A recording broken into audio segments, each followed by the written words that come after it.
Congrats on the film. How does it feel to finally have it come out? Feels wonderful. What would you say to those who are just kind of overly critiquing the film at this point? You've worked so hard on it. Get here.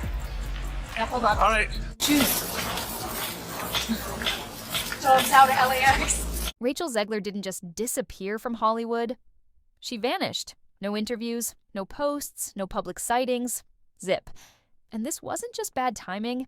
It was perfectly timed because it happened right as Disney's modern-day Snow White was collapsing in slow motion at the box office and right when executives allegedly started pointing fingers behind closed doors.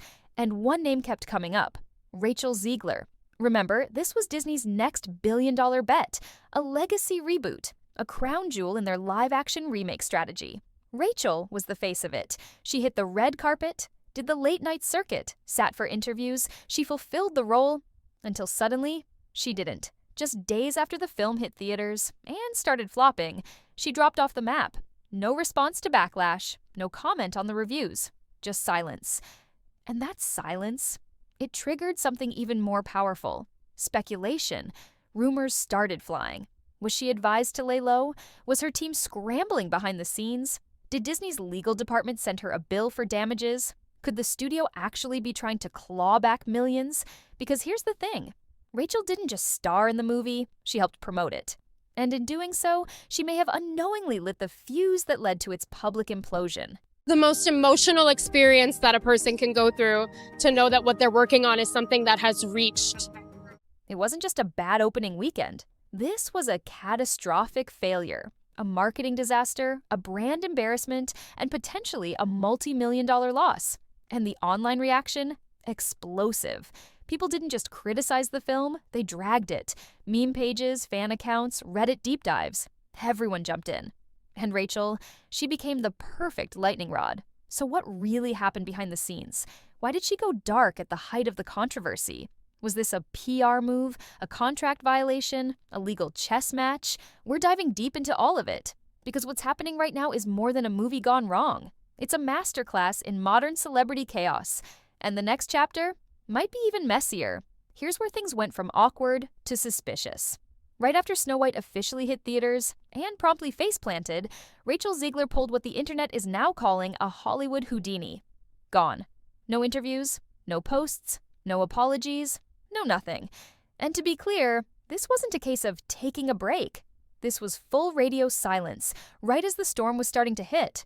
While other cast members showed face, handled criticism, or tried to soften the blow on socials, Rachel vanished. And then came the kicker. Flight records and paparazzi chatter confirmed that she'd boarded a last-minute international flight to Dubai. No press statement, no red carpet, no thank you for the support farewell post. Just poof. Now let's pause right there. Because disappearing like this isn't normal. Especially not when you're the lead actress of a film with a reported budget of $250 million. Studios spend millions on a carefully crafted narrative around their stars. Public appearances, Q&As, Instagram filters, trending hashtags. They don't plan for their A-lister to flee the country right after opening weekend bombs. But here's what makes this even more suspicious. According to multiple industry insiders, Disney execs had called a closed-door emergency meeting just before Rachel flew out. The topic? Damage control. Apparently, the internal chatter was brutal. Executives were fuming, saying the film's poor reception wasn't just about casting or script. They were allegedly pointing fingers. And Rachel's name kept coming up. Her interviews, her comments about the original Snow White, her political statements. Execs felt like she'd poisoned the public's perception of the movie before it even had a chance. Some even believed she may have violated the studio's morality clause, that hidden legal language in contracts that lets companies cut ties or penalties when stars engage in behavior that hurts the brand. So the timing of her sudden exit? Way too convenient. Some PR insiders say her team may have been advised to remove her from the narrative entirely, a tactic that's become more common when a scandal begins to snowball.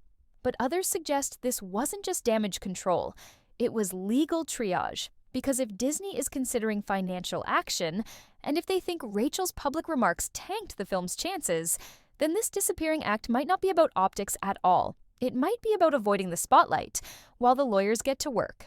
And naturally, the internet noticed. fan accounts started posting side-by-side comparisons, interviews from the press tour next to the box office decline.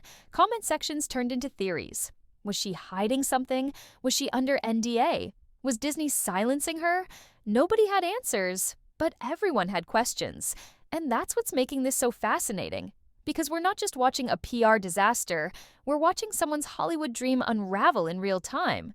I've been lucky to have a few of those in my life, but this one is certainly extra special as a huge And the silence, it's not calming anyone down. It's only making the speculation worse. Now, let's talk numbers, because this is where things get ugly.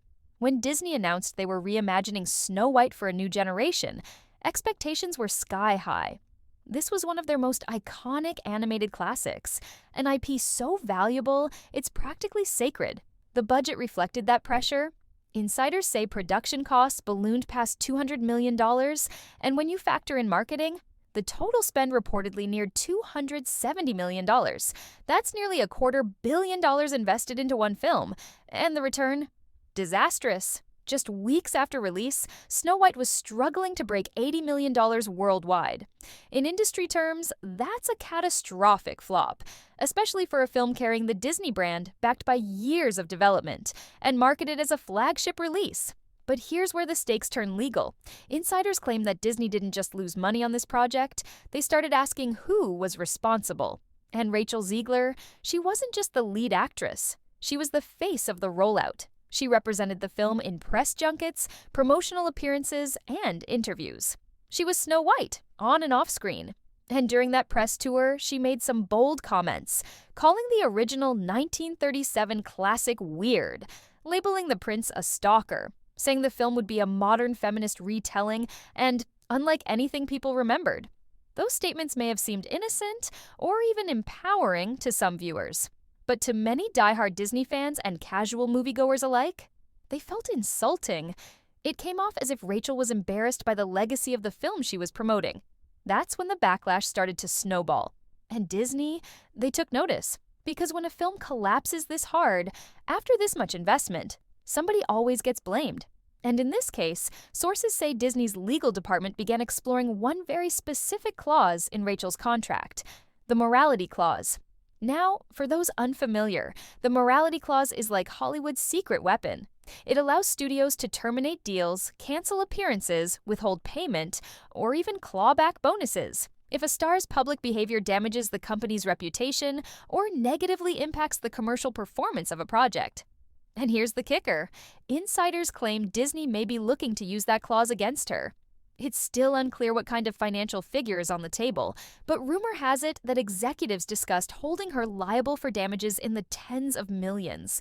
Some say as high as $120 million in lost revenue and brand damage. Now that number might sound wild, but think about it. This wasn't just a bad movie. It was a failed product launch for one of Disney's most valuable brands. Toys, merchandise, ride redesigns, international rollouts, all of it was built around this new version of Snow White. And when Rachel's interview started trending for the wrong reasons, the dominoes began to fall. Executives, some off the record, have called her press tour a PR disaster. One even reportedly said, quote, "She torched the franchise with her own mouth."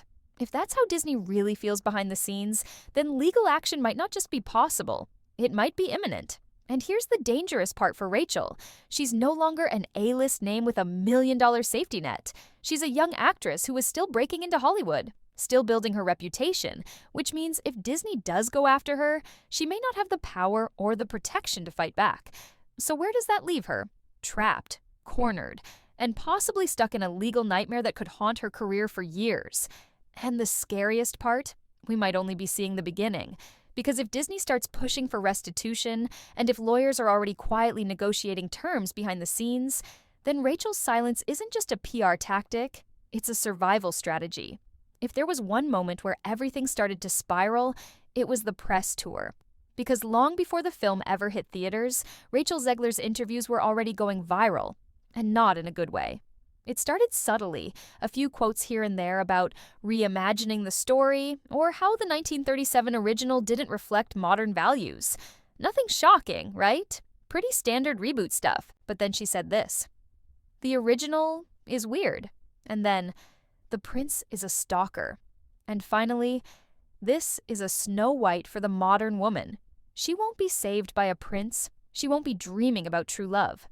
Now, if you're Disney, that kind of language is a red flag. But to the internet, it was a full-blown firestorm. Because here's the deal. Snow White isn't just any movie. It's a legacy title, a sacred cow. It was Disney's first animated feature, the film that literally built the studio we know today. It's sentimental, it's nostalgic, and for many fans, it's untouchable. So when Rachel came out swinging against the very story she was supposed to honor, people didn't just criticize her, they turned on her. TikToks popped up overnight with side-by-sides, clips of her controversial quotes contrasted against scenes from the original. "You don't have to like the movie," one creator said, "but maybe don't mock it while promoting the remake." And from there, it escalated fast. Reddit threads dissected every interview. YouTube commentary channels started pulling clips, labeling Rachel as arrogant, smug, disrespectful. She wasn't just seen as a bad fit. She was seen as someone who looked down on the film she was starring in. The problem wasn't just what she said. It was how she said it. No emotion, no reverence, just cold detachment and what many fans described as a smug tone. And in a world where tone matters more than ever, that came across as dismissive and out of touch. Even longtime Disney supporters began asking, why would they cast someone who hates the original? But it didn't stop there. During the peak of the film's promotional cycle, Rachel posted politically charged stories, most notably a Free Palestine post on her Instagram story.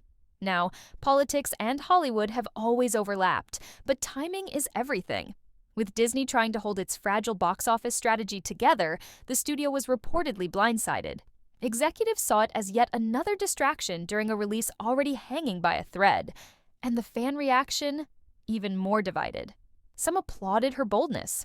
Others saw it as a needless controversy tacked onto an already messy rollout. The internet doesn't forget, and it doesn't forgive easily. The memes started rolling. Hashtags began trending. And Rachel, once heralded as the next-gen Disney princess, had become public enemy number one in the eyes of many fans. One viral comment on TikTok summed it up perfectly. You don't cast someone who wants to destroy the magic to play the most magical character of all. And as the interviews continued to circulate, even casual audiences began asking, what exactly is this movie supposed to be? Who is it even for? Rachel had unknowingly created a disconnect between the film and its core audience, a disconnect that became impossible to recover from. Disney watched in real time as the hype for their film transformed into outrage. Pre-release sentiment scores dropped, early reviews on social platforms were overwhelmingly negative, and YouTubers began preemptively roasting the film before it had even screened. And all of it traced back to the interviews. It was the match that lit the fire. And once it caught, there was no putting it out. So how did Disney react to all of this? One word: panic. According to multiple insiders, the studio held emergency meetings right after opening weekend to figure out what went wrong and what they could still salvage. One of the first decisions? Cancel the press. Disney quietly pulled back on interviews, red carpet access, and TV appearances for the cast. Rachel, the star of the movie, was nowhere to be found on late-night or daytime circuits, which is unheard of for a Disney blockbuster. Behind the scenes, executives were scrambling. Some reportedly wanted to go full damage control, issue public apologies, soften the image. Others said it was too late, that Rachel's interviews had already buried the film before it had a fighting chance. Either way, one thing was clear. The trust between the studio and its star had cracked wide open. As if things couldn't get any worse, Minecraft. The movie launched the same week, and it obliterated Snow White. Critics predicted it would flop, said it was too niche, too silly, too pixelated. But audiences didn't care. The film pulled in over $300 million globally in its first 2 weekends. Some theaters were completely sold out. Fans showed up in cosplay. Kids were shouting during the final scenes. It felt like an event. Meanwhile, Snow White screenings were empty. Some theaters were already pulling the movie by week 2. The contrast was brutal. And when those box office comparison graphs started making the rounds online, it was game over.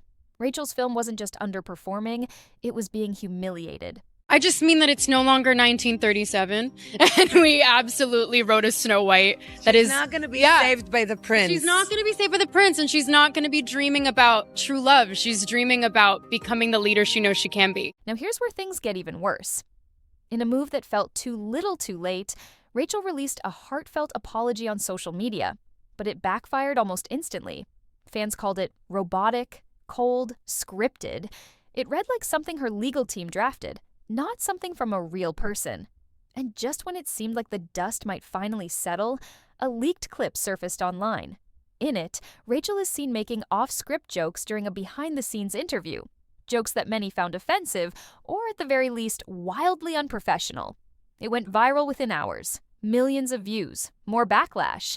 And suddenly, the apology everyone hated was being dissected line by line. By now, Rachel's name was trending, but not in a good way. PR teams were pulling out, sponsors were ghosting, and brand deals? Gone. Some insiders claim major campaigns that were ready to launch got put on hold or shelved completely. Others say Disney began reevaluating her involvement in future projects. There were even quiet talks about whether or not to cancel the home release of Snow White altogether, or dump it onto streaming without fanfare. In Hollywood, perception is everything, and Rachel, once seen as a rising star, was now viewed as a liability. So, what now? Sources say Rachel's team is in full lockdown mode. No press, no posts, no interviews, just silence. Some PR advisors are reportedly encouraging her to vanish completely, lay low for a few years, then re-emerge in an indie film or Broadway comeback.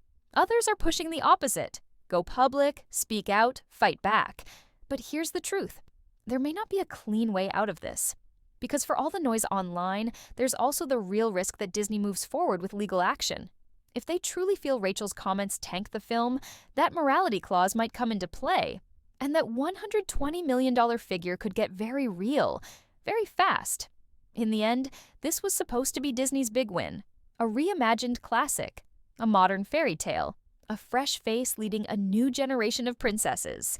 Instead, it's a headline-grabbing disaster. And RachelZegler, once the studio's golden girl, is now the face of one of Disney's worst PR nightmares in years. Can she recover? Maybe. But in an age where the internet never forgets, and where every word can be replayed a million times, the road to redemption is going to be long and very public. And if there's one thing we've learned from all of this, sometimes the biggest villains aren't in the movie, they're behind the camera. If you made it this far, you already know this story is far from over. Hit that like button, subscribe if you're into the drama, and drop a comment below. Do you think Rachel deserves a second chance? Or is this the end of her Hollywood fairy tale? We'll be covering the next chapter as soon as it breaks. Because you better believe, this saga, it's just getting started.